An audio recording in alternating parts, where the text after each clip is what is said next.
All right, returning to our budget coverage again, Alberta's 2018 fiscal plan aims to balance the books in 5 years, but in order to do so, it'll rely on revenue from the yet-to-be-completed Trans Mountain pipeline expansion, which is facing fierce opposition right now in BC, as you know. Well, Scott Hennig with the Canadian Taxpayers Federation joins us live in studio. Thanks for coming in again. Yeah, anytime.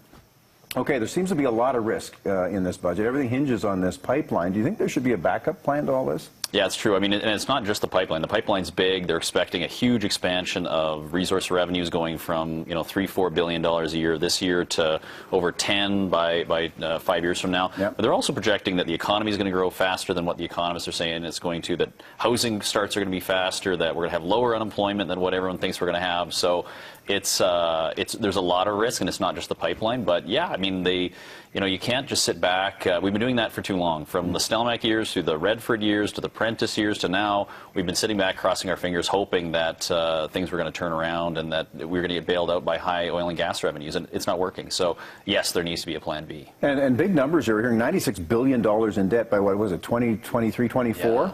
What do you think of that? Yeah, I mean, that's a huge number. I mean, we've never seen a number that big in this province for debt. I mean, the one that Klein got handed was about $22 billion. Right. I mean, it would pay for 200 downtown arenas, that level of debt. I mean, and the interest on it is also a big problem. We'd be looking at, this year we're almost at $2 billion a year in just interest payments, which, if you made that a government department, would be like the 5th largest department in the government. Mind-boggling. Yeah, at that time it's going to be almost $4 billion a year just giving the interest payments on to bankers who are borrowing the money from. So it's a huge number, and it's not just the money that we have to pay back, it's the interest too that really hits us hard. How do you think CC's selling this, or about his response, to this?